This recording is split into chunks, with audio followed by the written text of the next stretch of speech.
Hello, race fans. Tom Harris joining you for this edition of Post Time at Portland Meadows, and we're joined by our special guest, Jennifer Whitaker, jockey Jennifer Whitaker. First of all, welcome to the show today. Thank you so much. Hey, we got a lot to talk about because you've done a lot of things. You are the only lady pilot to have won the Long Acres Mile, and that was aboard Wasserman. Tell us a little bit about how that made you feel. That was one of the best feelings in the world. Just because of the whole story, the horse. He didn't have an over amount. I mean, he had more heart than he had ability. Let's put it that way. And I mean, he... Amazing how Howard, that can compensate. Yeah, and with Howard owning him and Vicky and all that, the whole backstory, it was a pretty awesome thing. Fantastic, and you got a lot of coverage into that. The Paul Sylvie show there in the Seattle area. You were on there, but let's talk a little bit about Wasserman himself. He still comes to the track. He still does. He's like basically the mascot. He comes and he's in his same stall that he's been in for. He's 15, going on 16 now, I think. Amazing. So, does he still kind of throw his head a little bit when he hears that bugle call? He'll put his head straight up, put his ears out, and he'll look straight at the racetrack. Yeah. Him and his brother's right there by him, and then immigration used to be by him, and they would all three do it at the same time. Isn't that funny? Pictures of that, yeah. That's just fantastic. You know, the really good horses, the great horses, they have that presence. They have that awareness, it seems. And when they're at the track, they're in their element. I truly believe that. Well, and that's where he's happy. Yeah. That's why it's like he's happiest in the house he's been in for 10 years, and he loves. I still take him out to the track, when I can, when I'm not.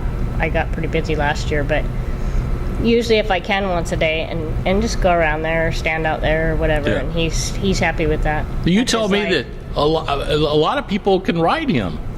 Yeah, we put a ton of people on him. One day he stood over in the paddock for an hour and a half, and we put, I don't even know how many people we put on him. That's amazing. Little kids, and he'll stand there just as calm as anything. Yeah. I think Joe Withey was on him once as well. Joe Withey was on him. Joe Withey, the commentator at Emerald Downs. Almost everybody on the front side's been on him. That's amazing. And you mentioned Howard Belvoir, and Howard is here at Portland Meadows, and you ride exclusively for Howard Belvoir in the stable. Yes. And so, so you don't ride a lot of them, but you make an appearance just about every week. Yeah, here I don't ride too many. I'm kind of lazy. I'm a little scared of the mud. Now, you bring up an interesting point. When you have a track that's wet, how does that change your strategy, or does it? And does it depend maybe just on the individual horse? It depends more on how the track's playing. If it's speed bias, then you kind of have to. I mean, some horses you can't change the way they run anyway. Sure. It doesn't matter. Yeah. But some are versatile and can sit a little closer or whatever.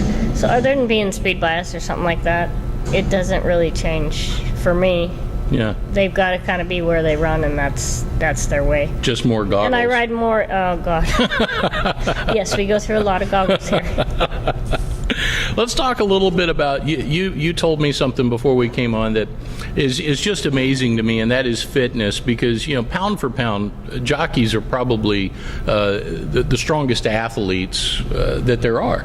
And a lot of the guys will go out, you'll see them run laps in the morning around the track. I just passed by Lorenzo Lopez running circles around the paddock a few moments ago. So everybody has their own interesting way of staying fit. You gallop horses in the morning, and that's really that's the regiment. Pretty much it, yeah. A lot of sleep. A lot of sleep, a lot of rest. I mean, I do, because I've had injuries and stuff, I do have to do things like soak in Epsom salt baths and stuff like that. Like, in the sense of I have to take care of my body that way. Sure. But I should probably exercise a little more than I do. But, when you're not forced to, I guess I feel bad for those guys that are heavy and have to. It's a job. It's a totally separate job. And on average, how many horses would you get on in the morning, let's say?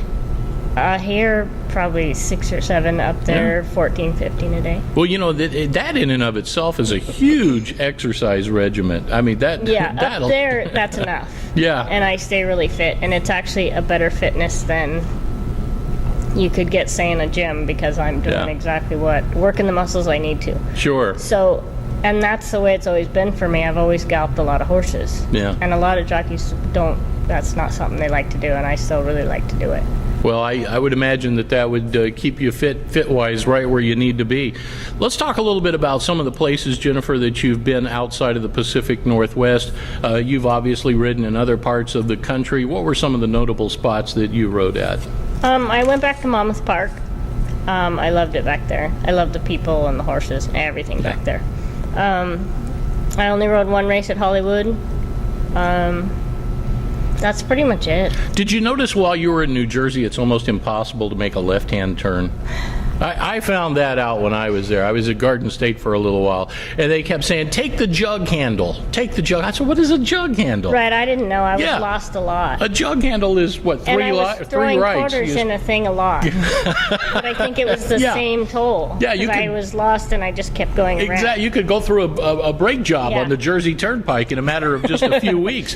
But And yeah. a lot of cash. Yeah, and a lot of cash. Always carry a lot of dollars up in your pocket when you're out there. But they are great people. It was Yes. I enjoyed it as well when I was over there. But yeah, jug handle, that was a new experience for me. I'd never been. And the rotaries, boy, don't get caught on the inside lane on a rotary. You'll just be doing that all day.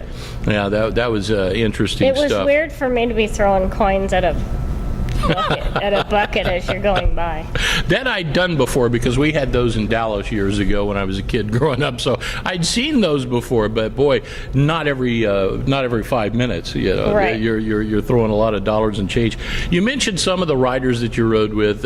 One of the I guess pioneers in lady race riding, Sandy Gann, Yes. was an inspiration, I guess. Yeah, she was. Well, actually, a lot of them are. You know, it's hard because we all move and we come and go, Yeah. so you don't remember all that stuff. But there's, you know, most of the female riders that I've gotten to ride with are really good people. Anne Sanguinetti's got to be one of the greatest people I know. Sandy Gann, if I'm not mistaken, somewhere in my huge collection of programs from around the country was the cover girl, more or less, for Turf Paradise. Right. They had her on the program, and she had the whip, you know, in the air, and she was kind of the ambassador for Turf Paradise there for a while, and they used her quite a bit in their media promotions, and every day you went to the track, here's Sandy Gann on the Right. cover of the program. So, yeah, she was certainly a name synonymous in horse racing over the years. Well, Good people. good people, yes, indeed. Jennifer, thanks so much. I know you've got some work to do tomorrow, so best of luck out there tomorrow. Thank you, Tom. And it's been a great pleasure to have you on the show today. Thanks so much. Jockey Jennifer Whitaker joining us on Post Time here at Portland Meadows.